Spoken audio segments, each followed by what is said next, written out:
Last में हमने पढ़ा था एल्स इफ। आज हम जो बात करेंगे वो करेंगे स्विच स्टेटमेंट पे। स्विच कब यूज करते हैं, क्यों यूज करते हैं, उसके लिए एक एग्जांपल समझे।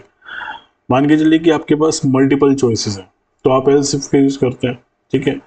अब यदि वो चॉइसेस लिमिटेड हैं, 4 5 हैं, 10 हैं, तो आप एल्स इफ यूज कर लेंगे। लेकिन यदि वो चॉइसेस 1000 चॉइसेस है, मतलब आपको 1000 चॉइसेस में से कोई एक चॉइस को सिलेक्ट करना है, तो आपने क्या करना पड़ेगा, हर एक बार एलसिफ एलसिफ एलसिफ एलसिफ 1000 बार ही आपको एलसिफ एलसिफ लिखना पड़ेगा। तो इससे आपका जो सी का कोड है वो क्या हो जाएगा, लेंथी हो जाएगा, प्रोग्राम की रीडेबिलिटी घट जाएगी। तो इसलिए हम यूज करते हैं स्विच स्टेटमेंट का।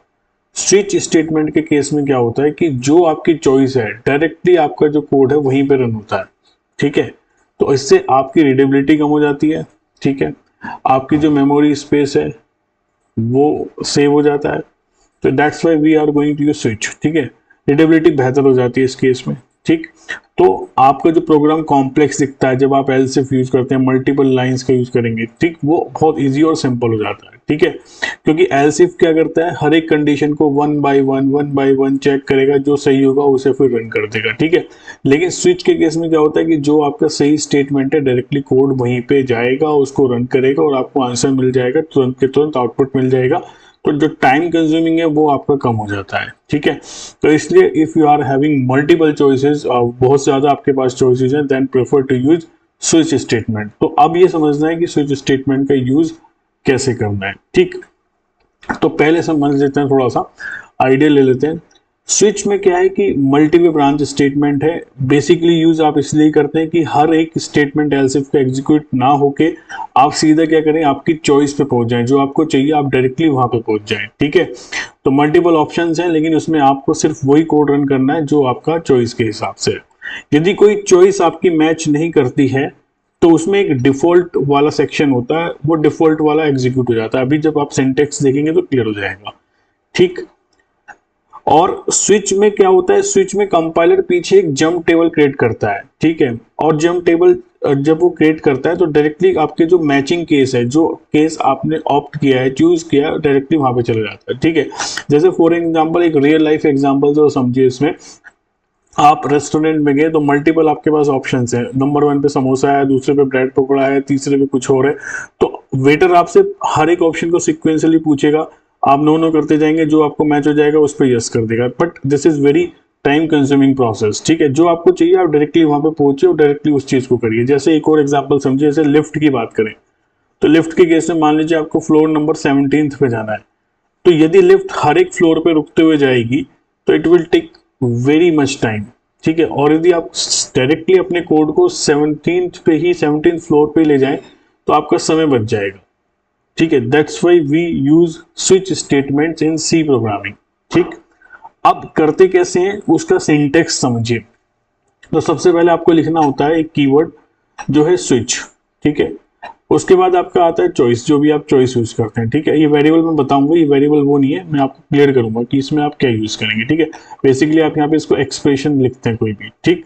उसके बाद आपने केस लेते हैं ब्लॉक ऑफ कोड में, केस 1 उसके अंदर आप लिखेंगे, फिर आप यूज करते हैं ब्रेक, ठीक है। फिर केस 2, फिर उसके स्टेटमेंट लिखेंगे, फिर आप यूज करेंगे ब्रेक। जितने भी केसेस है सारे लिखते चले जाएंगे। लास्ट में एक केस लिखेंगे डिफॉल्ट सेक्शन के अंदर, जिस जो तब एग्जीक्यूट होगा जब आपने कोई सी भी चॉइस ऑप्ट नहीं करी है, ठीक है। जब आपके साथ ये खत्म हो जाएगा, ये इसके बाहर यहाँ पे आ जाएगा, फिर बाकी के स्टेटमेंट्स आपके एग्जीक्यूट होंगे। अब एक चीज ध्यान में रखिएगा कि स्विच मतलब एक ही बार ये इवेल्युएट होता है और जो भी आपके केसेस हैं उनसे कंपेयर करता है, ठीक है। जैसे आपने यहाँ पे 2 एंटर करा, ठीक है, तो वो डायरेक्टली आपके केस नंबर 2 पे पहुंचेगा, ठीक है। और जो आप ये वेरिएबल एक्सप्रेशन देंगे, ये एक्सप्रेशन हमेशा याद रखिएगा, या तो आपका इंटीजर हो या फिर करेक्टर हो, ठीक है। आप इसमें कोई भी फ्लोट या स्ट्रिंग वगैरह कुछ और नहीं ले सकते, या तो आप इंटीजर ही लेंगे या फिर आप करेक्टर ही लेंगे। क्यों लेंगे वो भी बात करेंगे अभी, ठीक, क्लियर है बात। हर केस के बाद आपको ब्रेक लगाना जरूरी है। ये जंपिंग स्टेटमेंट है, आगे पढ़ेंगे, ब्रेक, गो टू, ठीक है, कंटिन्यू, क्या इनके काम है। बट हर स्टेटमेंट के बाद ब्रेक लगाना जरूरी है, क्योंकि ब्रेक लगाओगे तभी ये इस केस से क्या आएगा बाहर आपके यहाँ पे डायरेक्टली इन पूरे, जैसे मान लीजिए आपने चॉइस नंबर 1 ऑप्ट करी, तो ब्रेक लगते ही वो पूरा बाहर आ जाएगा, स्विच से बाहर आ जाएगा, स्विच से बाहर जंप कर जाएगा, ठीक है। लेकिन यदि आप ब्रेक नहीं लगाएंगे तो क्या होगा, फिर वो केस 1 भी एग्जीक्यूट करेगा, केस 2 भी एग्जीक्यूट करेगा, सारे सीक्वेंस में एग्जीक्यूट करेगा। तो it is very important to write break after every cases. ठीक है, क्लियर है बात? ठीक, तो ब्रेक लगाना बहुत जरूरी है। यदि आप ब्रेक नहीं लगाएंगे तो सी में एक प्रॉब्लम होती है जिसे हम कहते हैं fall through behaviour. Fall through behaviour का मतलब ही यह है कि हर एक स्टेटमेंट, हर एक केस फिर आपका एग्जीक्यूट हो जाएगा, फिर वो जंप नहीं करेगा। ठीक है, ठीक। तो स्विच ऐसे बेसिकली काम करता है कि पहले आपने यहाँ पे एक्सप्रेशन, आपको जो भी आप देंगे वो आपके केसेस से मैच करेगा। जो भी केस आपका मैच कर जाएगा वहां पे आपका स्टेटमेंट एग्जीक्यूट होगा। ठीक है, सिक्वेंसली सारे केसेस एग्जीक्यूट होने की जरूरत नहीं है, जो आप देंगे वो मैच करेगा। वहां पे वो एग्जीक्यूट होने के बाद जैसे उसे ब्रेक मिलेगा तो वो स्विच वाले ब्लॉक ऑफ कोड से बाहर आ जाएगा और बाहर आके अपने बाकी के स्टेटमेंट्स को एग्जीक्यूट कर देगा। ठीक है, डिफॉल्ट का यूज तब करते हैं जब आपका कोई भी केस मैच नहीं करेगा। ठीक, क्लियर है? आप इसको थोड़ा सा फ्लो चार्ट से भी समझ लें। आपका प्रोग्राम स्टार्ट हुआ, ठीक है, यहाँ पे आपका स्विच आ गया। जैसे स्विच में चॉइस आई आपकी केस 1, ठीक है। अब केस 1 आपने यहाँ पे वैल्यू दी, मान लीजिए 3 दी, तो ये वैल्यू आपकी कंपेयर करेगा।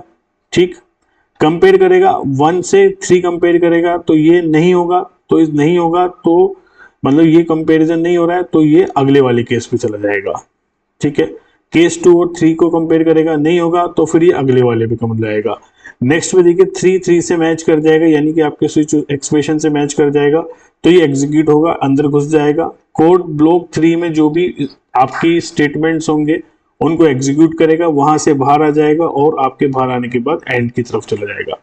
मान लीजिए आप कोई ऐसा केस डालते 5, ठीक है, यहाँ पे स्विच में 5 एंटर करते, तो वो कोई सा भी केस मैच नहीं करता, तो डायरेक्टली किस पे जाता, आपके डिफॉल्ट केस पे जाता है। डिफॉल्ट केस के अंदर जो डिफॉल्ट कोड ब्लॉक है उसको एग्जीक्यूट करता और वहां से सीधा बाहर की तरफ आ जाता। ठीक है, तो बेसिकली काम कैसे करता है, काम ऐसे ही करता है कि स्विच एक्सप्रेशन के अंदर जो आप वैल्यू देते हैं वो आपके केसेस से मैच करती है। ठीक है, और जहां पे वो मैच कर जाती है डायरेक्टली आपका वहां पे चला जाता है। ठीक है, हर केस के अंत में आप ब्रेक जरूर लिखते हैं ताकि आपका जो एक्सप्रेशन है उससे बाहर आ जाए और लास्ट में जो आपके एक्सप्रेशन के स्टेटमेंट्स हैं, जो भी स्टेटमेंट्स हैं कोड ऑफ ब्लॉक्स के, वो एग्जीक्यूट हो जाए। ठीक, एक सिंपल प्रोग्राम से सुनिएगा।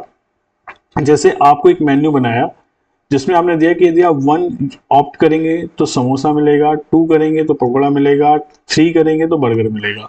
तो जब आप सी में प्रोग्राम लिखेंगे सबसे पहले आप हेडर फाइल लिखेंगे #include_std.h मेन, जो कि आपका एंट्री पॉइंट है। कोई भी सी प्रोग्राम यहीं से स्टार्ट होता है, इसके अंदर ही सारी की सारी चीजें होती हैं।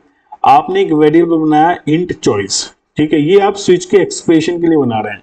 याद रखिएगा, मैं फिर से बता दूं, स्विच के एक्सप्रेशन के लिए आप या तो इंटीजर में लेंगे या फिर कैरेक्टर में लेंगे। ठीक है, और कुछ नहीं ले सकते, ना ही फ्लोटिंग ले सकते, ना ही कुछ और ले सकते। ठीक है, फिर आपने लिखा प्रिंटफ स्कैन मेनू, प्रिंटफ में लिखा 1 for samosa, 2 for pakora, 3 for burger. अब आपने अपनी चॉइस एंटर कराई और उसको एक मेमोरी में स्टोर करा दे variable ampersand address of choice. ठीक है, अब चॉइस आपकी यहाँ पे स्टोर हो जाएगी। आप जैसे चॉइस दे देंगे जो भी, वो आपकी स्टोर हो जाएगी। अब ये स्विच चॉइस जो है ये कंपेयर करेगा जो आप चॉइस दे रहे हैं उससे।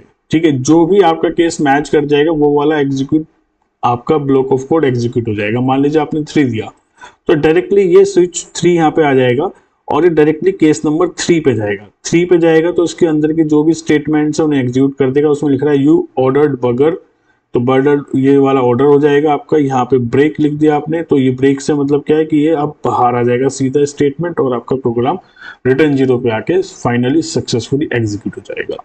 ठीक है, क्लियर है? मतलब आपको ये है कि भाई हर एक केस को, हाँ, हर एक केस को वो एग्जीक्यूट नहीं करेगा, जो आपकी चॉइस जहां पे कंपेयर हो जाएगी स्विच में एक्सप्रेशन में उसे ही वो एग्जीक्यूट करेगा। ठीक है, अब मान लो जैसे मैंने आपको बताया था कि यदि आपने ब्रेक नहीं देना था, ठीक है, तो ब्रेक देना जरूरी होता है हर स्टेटमेंट के बाद, तभी ये बाहर की तरफ आता है। यदि आप ब्रेक नहीं दोगे तो ये सारे केसेस एग्जीक्यूट होंगे। क्लियर है? ये फॉल थ्रू की कंडीशन होती है, इसको बोलते हैं फॉल थ्रू बिहेवियर सी में। ठीक है, यदि आप ब्रेक नहीं देंगे तो क्या फिर प्रिंट होता, केस 1 प्रिंट ऑफ, ये भी चलता है, ये भी चलता है, ये भी चलता है, सारे तीनों चलते। ठीक है, ठीक, तो ये फॉल थ्रू होता है। नेक्स्ट देखिए, अगला देखिए, तो उस केस में तीनों चीजें आ जाती है, समोसा पकौड़ा बर्गर, तीनों चीजें आ जाती है आपकी। ठीक है, क्लियर है। नेक्स्ट, जैसे एक और ऑप्शन से समझे, आपने यहाँ पे भी एंटर करा हुआ चॉइस, ठीक है, 1 2 3। यदि आप केस 1 करेंगे तो selected option 1, case 2 selected option 2, case 3 selected option 3। हर बार ब्रेक लिखना बहुत जरूरी है, और ये डिफॉल्ट यदि आप कोई से भी चॉइस नहीं देते हैं।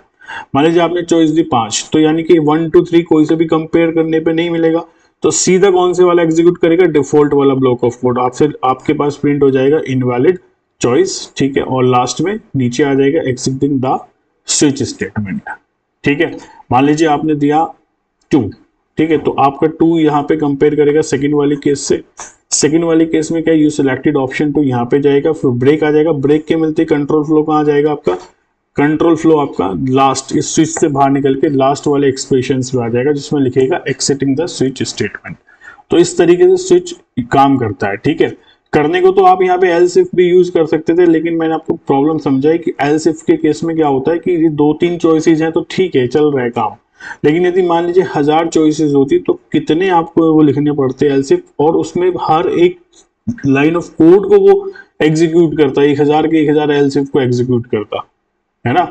तो उससे क्या हो जाता, आपका स्लो भी हो जाता चीजें, और मेमोरी भी ज्यादा वेस्ट होती, रीडेबिलिटी जो प्रोग्राम की थी वो भी घट जाती, एक प्रोफेशनल वे में आपको प्रोग्राम को नहीं लिख पाते थे, कोड को अपने नहीं लिख पाते, ठीक है। तो ये चीज ध्यान में रखिएगा कि जब भी आप स्विच स्टेटमेंट लिख रहे हैं तो आप कांस्टेंट वैल्यू देंगे, ठीक है, रीडेबिलिटी इंप्रूव करने के लिए आप यूज करते हैं, लेकिन आपको कब स्विच स्टेटमेंट यूज नहीं करना है, जब आपके पास कॉम्प्लेक्स कंडीशंस है तब आप यूज नहीं करेंगे। मान लीजिए जब आपके पास आप कोई लॉजिकल ऑपरेटर्स का यूज कर रहे हो, लॉजिकल एंड लॉजिकल और, तो आप स्विच स्टेटमेंट यूज नहीं करेंगे, ठीक है। कोई वैल्यू की रेंज चेक करने की 1 से लेकर 100 तक, तो ऐसी रेंजेस में भी स्विच स्टेटमेंट यूज नहीं करते हैं, स्विच का यूज करेंगे तब जब स्पेसिफिक केस की बात हो रही है, ठीक है। क्लियर है बात। अब 3 गोल्डन रूल हैं जो आपको हमेशा ध्यान में रखने हैं। पहला ये है कि इंटीजर और कैरेक्टर पे ही स्विच लेना है, ठीक है। आप कभी जैसे ऐसा नहीं है कि आप जैसे चॉइस हमने यहाँ पे लिखा था तो चॉइस में आप फ्लोट ले लें, फ्लोट चॉइस, ठीक है, तो 2.32 ये इस पे काम नहीं करेगा, सिर्फ किस पे काम करेगा, इंटीजर पे या फिर कैरेक्टर वैल्यू पे, ठीक है। सेकंड केस क्या है कि हर केस की वैल्यू क्या होनी चाहिए, यूनिक होनी चाहिए। जैसे आपने एक बार केस 1 लिया तो वो एक ही बार होगा, ठीक है, अदरवाइज कंपाइलर कंफ्यूज हो जाएगा, ठीक है। एक बार केस 2 लिया तो एक ही बार केस 2 होगा, हर एक केस यूनिक होना चाहिए। एक बार केस ए लिया तो एक ही बार वो होना चाहिए, ठीक। तीसरा पॉइंट आप ध्यान में रखिएगा कि तो डिफॉल्ट केस के लिए हमेशा ना आपने जरूर यूज करना है स्विच केस में, ठीक है। और कुछ और मिस्टेक्स हैं जो अवॉइड करनी है, ये मैंने आपको बताया कि ब्रेक स्टेटमेंट्स को आपको हमेशा लिखना है, कभी भी मिस नहीं करना है, यदि ऐसा करेंगे तो फॉल्स की कंडीशन आ जाएगी। दूसरी चीज, यूजिंग नॉन कांस्टेंट वैल्यू, ठीक है, case level must be constant, variables are not allowed, ठीक है। आप हमेशा ध्यान रखिएगा कि जैसे केस में यहाँ पे आप कभी भी वेरिएबल्स की वैल्यू नहीं ले लीजिएगा, ठीक है। यदि आप ऐसा करेंगे तो आपको एरर आ जाएगा, ठीक है।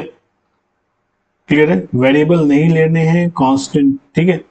तो इसमें क्या होगा कि कंपाइलर प्रोग्राम हमको कंपाइल करते समय ये पता होना चाहिए कि कौन से केस मौजूद है, यदि वेरिएबल की वैल्यू प्रोग्राम रन टाइम के दौरान भी बदली जा सकती है, ठीक है। इसलिए कंपाइलर उन्हें केस लेवल के रूप में स्वीकार नहीं करता है, ठीक। एक चीज और, इनकरेक्ट डेटा टाइप बिल्कुल मत लीजिएगा, ठीक है, यानी कि आप फ्लोटिंग नंबर्स मत लीजिएगा, स्ट्रिंग मत लीजिएगा। मैंने अभी भी आपको बताया था, फिर से मैं रिमाइंड करा रहा हूं, इंटीजर और कैरेक्टर ही आप ले सकते हैं, ठीक है। सेकंड, डुप्लीकेट केस लेवल्स आप नहीं ले सकते हैं। केस यदि 1 है तो 1 सिर्फ एक ही बार होना चाहिए, बार बार नहीं होना चाहिए, बार बार लोगे तो दिक्कत हो जाएगी, ठीक है। तो ये सारी चीजें हैं, आई होप कि समझ में आया होगा आपको, ठीक है। ये प्रोग्राम्स को बना के देखिएगा, ठीक है, और नेक्स्ट सेशन में मिलेंगे, नेस्टेड स्विच केस पे बात करेंगे।